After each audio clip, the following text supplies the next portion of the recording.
오늘 함께 볼 말씀은 사사기 2장 11절에서 23절까지 말씀입니다. 사사기 2장 11절에서 23절까지 말씀.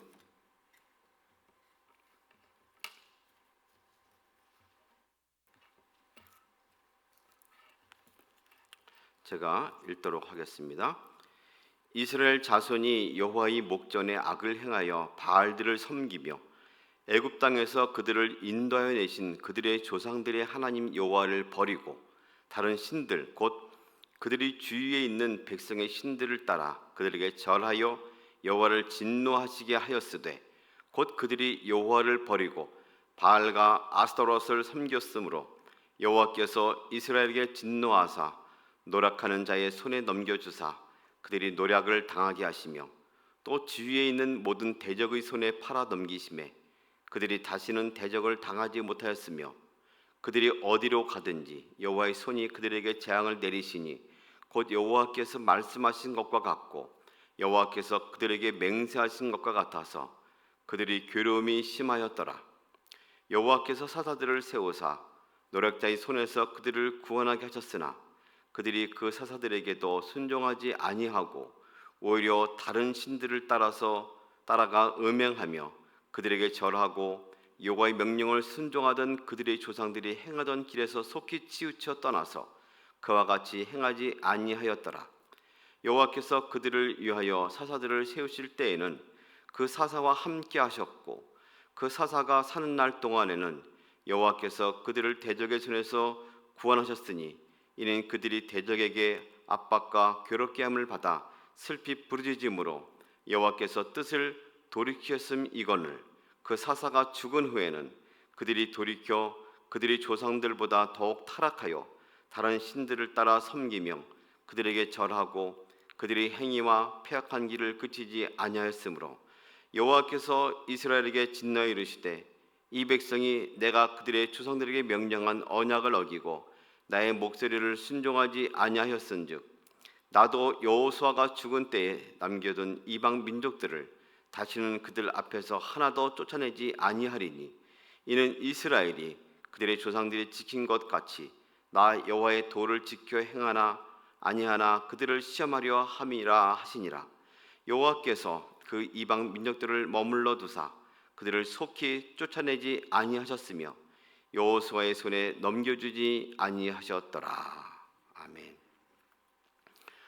보통 조금 큰 도시를 보면 도시를 삥 둘러싸고 있는 그런 도로가 있죠. 서울 같으면 고속도로가 있습니다. 고속도로가 있습니다. 우리는 이를 일컬어서 순환도다 하고 말합니다. 순환 고속도로라고 말합니다. 한쪽을 삥 둘러싸고 좌우로 가기도 하고 오기도 하는 그런 도로를 말합니다. 이 도로를 이용하려면 처음 탈 때가 매우 중요합니다. 오른쪽으로 갈 것인지 왼쪽으로 갈 것인지 정주행할 것인지 역주행할 것인지 잘 봐서 한쪽을 타야 합니다. 나눔길에서 잘못하면 잘못된 길을 빙글빙글 돌아서 반복하는 어려움을 겪게 됩니다. 만약 잘못 탔으면 한순간 깨달은 순간 속히 다음에 내린 곳에서 내려서 다시금 방향을 수정해서 돌아가야만 합니다. 그렇지 않으면 가는 만큼 멀리 가는 그런 경우를 당하게 되죠. 우리는 이처럼 순환이 있는데 잘 가면 선순환이지만 잘못하면 악순환되는 도로의 예를 보는 것처럼 신앙에도 선순환이 있고 악순환이 있습니다. 모든 인생이 그렇듯이 잘 돼서 계속해서 그 영향력을 선한 영향력을 가지고 돌고 도는 것을 우리는 선순환이다 할 수 있지만 나쁜 영향력이 또 다른 영향력을 낳고 해서 빙글빙글 도는 것을 악순환이라 말할 수 있습니다. 가나안 정복 직후의 이야기가 이제 계속 진행되고 있습니다. 오늘 말씀에는 이스라엘 백성들이 행했던 어떤 순환 주기를 보이고 있는데 악순환의 대표적인 예를 보여주고 있습니다. 어찌 보면 훗날 그들이 사사기 내내 이루었던 그런 악순환의 모습이 어떤 것인가 하고 대표적으로 설명하는 것 같기도 합니다. 하나님을 떠나서 그들이 행할 수 있었던 것은 하나님 대신 우상을 숭배하는 것이죠. 성경에 보면 악하고 음란했다고 말합니다. 도무지 돌이킬 줄 모르고 첫걸음을 잘못 들었습니다. 하나님의 극노하심과 심판이 임합니다. 하나님은 악함을 그대로 방관하지 아니하시고 그들을 그대로 두지 않으셨습니다. 그래서 하나님은 이방인을 통해서 그들에게 침략을 당하게 하시고 고초를 겪게 하십니다. 그들은 그 사이에서 부르짖습니다. 애써서 하나님께 살려달라고 요청하고 부르짖습니다. 구원을 원합니다. 하나님은 예비한 사사들을 불러서 그들을 구원합니다. 다시금 평안이 다가옵니다. 평안이 다가왔을 때 그들이 보이는 행동은 회개하고 처음 위치로 가는 것이 아니라 또다시 우상을 숭배했습니다. 악하고 음란하듯이 숭배했다. 이것이 계속 반복되는 그런 구조를 가지고 있습니다. 19절 말씀 보면 그 사사가 죽은 후에는 그들이 돌이켜 그들의 조상들보다 더욱 타락하여 다른 신들을 따라 섬기며 그들에게 절하고 그들의 행위와 패역한 길을 그치지 아니하였으므로, 이 그치지 아니하였다는 것을 쉬운 성경으로 보니까 그들은 그 나쁜 길에서 벗어나려고 하지 않았습니다. 그 길을 계속 돌았다는 것이죠. 순환을 하되 악한 순환을 계속했다고 말합니다. 신앙에도 악순환이 있고 선순환이 있는 것 같습니다. 기도하고 간구해서 은혜를 얻고 감사 찬양을 드리고 또 선포하고 또 그 은혜가 임해서 다시금 전하게 되고, 이거 선순환이죠. 그러나 잘못된 길을 들어서서 거기에 대한 징계를 받을 때 회개하지 아니하고 반항하고 불순종하면 이내 그 심판을 받게 되고, 그래서 다시금 은혜를 얻는다 하더라도 회개하지 아니하면 또다시 어려운 가운데 처하는 그런 모습을 보이게 됩니다. 어떻게 하면 이 악순환의 고리를 끊을 수 있을까요? 악순환의 빙빙 도는 그 순환도로에서 벗어날 수 있을까요? 첫 번째 볼 수 있는 것은 악순환의 원인을 알고 속히 벗어날 필요가 있습니다. 오늘 1절 보시면 그 자녀들은 여호와를 알지 못했으며 여호와께서 이스라엘을 위해 어떤 일을 하셨는지도 알지 못했습니다 라고 말하는 것이 바로 전절입니다. 우리가 읽었던 말씀 전의 것인데 좀 더 쉬운 성경 보면 거기에 그래서라는 단어가 나옵니다. 그래서 그들은 악한 일을 하였고 바알 우상들을 섬겼다고 말하는데 그래서란 뜻을 보면 하나님께 대해서 무지했고 조상들이 섬겼던 것에 대한 신앙이 단절됐다고 말합니다. 무지와 단절은 악순환의 고리에, 악순환의 처음 길로 인도합니다. 흔히 말하는 다음 세대는 다른 세대가 되고 말았습니다. 첫 걸음을 잘못 뗐다는 것이죠. 때문에 우리는 우리의 신앙생활 가운데서 지금 어디에 발을 딛고 있는가를 볼 필요가 있습니다. 내가 혹시 악한 순환 고리를 갖고 있다면 내 발이 잘못 들인 것이 아닌가 하고 돌이킬 필요가 있습니다. 우리 자녀들 가운데도 마찬가지죠. 그들이 행한 것이 어디에 있는가, 어디에 발을 딛고 있는가를 유심히 살펴야 합니다. 지금이라도 중독성 있는 인터넷이나 혹은 도박이나 어떤 행위를 하면서 흔히 우리가 하는 말로 시험에 들게 하지 마소서 하고 말하면 안 됩니다. 그 발을 끊어야 됩니다. 있는 곳에서 다른 곳으로 옮겨야 합니다. 과감하게 그 자리를 박차고 일어서야 됩니다. 우리 자녀들이 죄를 지으려 한다면 단호하게 아주 경고하면서 그 자리에서 벗어날 수 있도록 발걸음을 옮기고 훈계해야만 할 것입니다. 어떤 곳에서 이런 것이 시작됐는지 처음에 발걸음, 그 초단을 잘 볼 필요가 있습니다. 두 번째는 악순환의 고리를 끊을 기회가 주어졌을 때 끊어야 할 것인데, 오늘 말씀은 16절에서 18절까지 이어지는 말씀들입니다.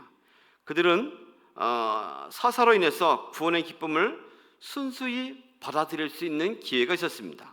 18절 보면 여호와께서 그들을 위하여 사사들을 세우실 때에는 그 사사와 함께 하셨고 그 사사가 사는 날 동안에는 여호와께서 그들의 대적의 손에서 구원하셨으니 이는 그들이 대적에게 압박과 괴롭게 함을 받아 슬피 부르짖음으로 여호와의 뜻을 돌이키셨음을.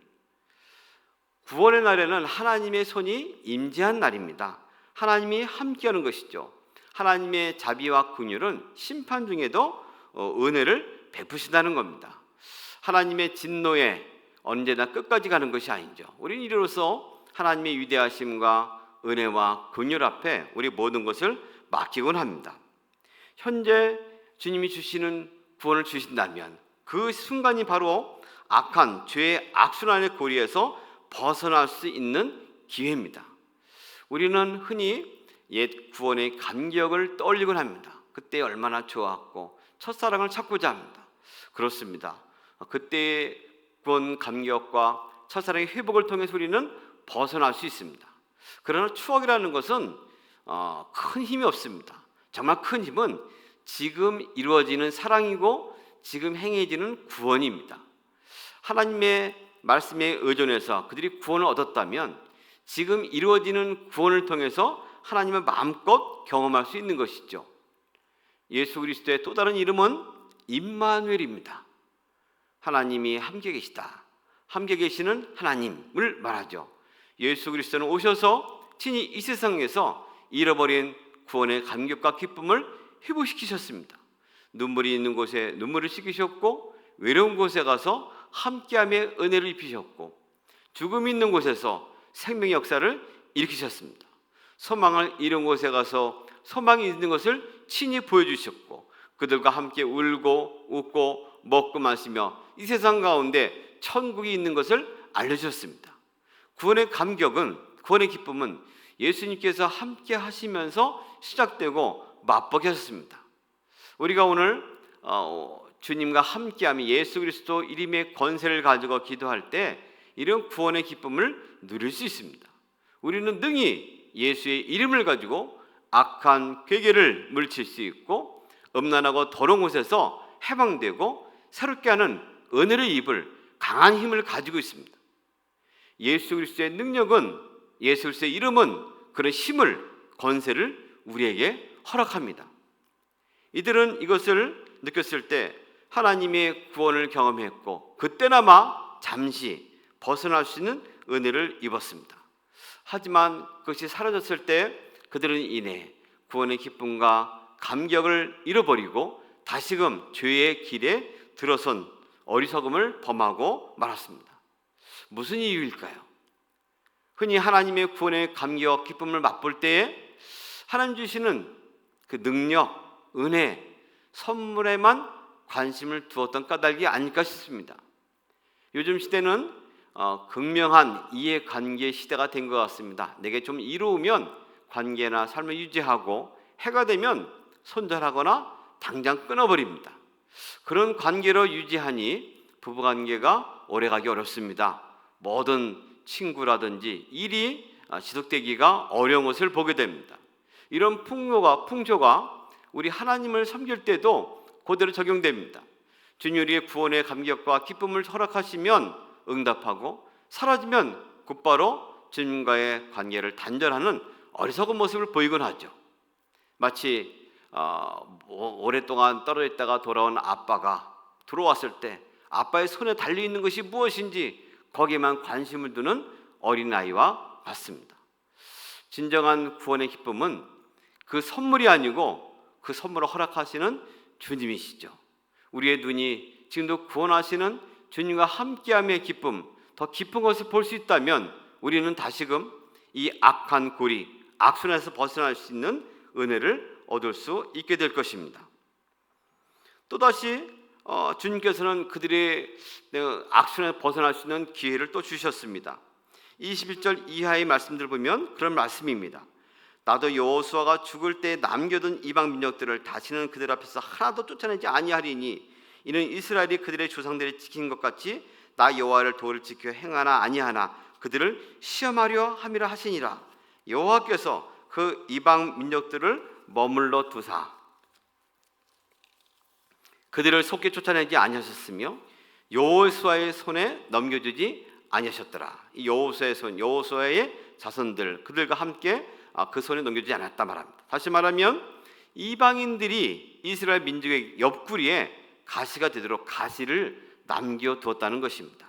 가시가 찔릴 때마다 그들은 하나님께 부르짖고 그 죄의 악순환의 고리에서 벗어나게 될 것입니다. 주님께 의존하게 될 것입니다. 돌이키는 시험대로 작용할 것입니다. 우리는 육체에 가시가 있으면 한없이 힘들어하고 속히 빼내기만 간구합니다. 그러나 주님께서는 오히려 이것을 통해서 우리를 하여금 돌이키게 하시고 새롭게 시작할 수 있는 은혜의 고리로 작용케 하십니다. 바울도 3번씩이나 간구했던 육체에 가시가 있었다고 그 친히 말합니다. 그러나 이내 그 가시가 사라지지 않아서 힘들었지만 그것이 오히려 힘이 되었고 능력이 되었다고 고백합니다. 그러므로 도리어 크게 기뻐함으로 나의 여러 약한 것들에 대하여 자랑하리니 이는 그리스도의 능력이 내게 머물게 하려 함이라. 오히려 약한 것을 자랑한다고 말합니다. 약할 때 강함을 경험하게 되었다고 고백합니다. 오늘 우리의 삶 가운데서도 우리의 가시가 될 것 같은 자녀가 있지 않습니까? 가시가 된 것 같은 어떤 사업 관계가 있지 않습니까? 가시가 된 어떤 사람이 있지 않습니까? 오히려 이로 인해서 기뻐하고 감사하고 하나님께 돌이킬 수 있는 요인이 되기를 원합니다. 나 자신을 바라보고 그로 인해서 하나님께 돌이킴으로 다시 한번 주님께서 허락하시는 은혜의 자리, 기쁨의 자리, 구원의 자리로 나서기를 원합니다. 이 이스라엘이 행했던 악한 순환, 악한 사이클은 오늘 우리의 모습과도 같습니다. 다시 한번 우리의 모습 가운데 개인적으로 또 우리의 사회적으로 악한 고리를 끊고 돌이키는 은혜가 임하기를 소망합니다. 기도합니다. 아버지 하나님, 오늘 말씀을 통해서 믿음의 여정에서 저에게 악순환을 걷고 있지 않는지 돌아봅니다. 우리 자녀들, 또 우리 가족들, 또 성도들 중에 힘겹고 어려운 이들에게 은혜를 베푸시어 승리의 은혜를 경험케 하시고 구원의 기쁨을 맛보게 하시고 구원의 하나님만 바라보는 믿음을 회복시켜 주옵소서. 특별히 여러 종류의 가시로 고통을 겪고 있는 사랑하는 성도들에게 힘과 용기를 주시고 약할 때 강함을 경험하는 은혜를 누리게 해 주시옵소서. 예수님의 이름으로 기도합니다. 아멘.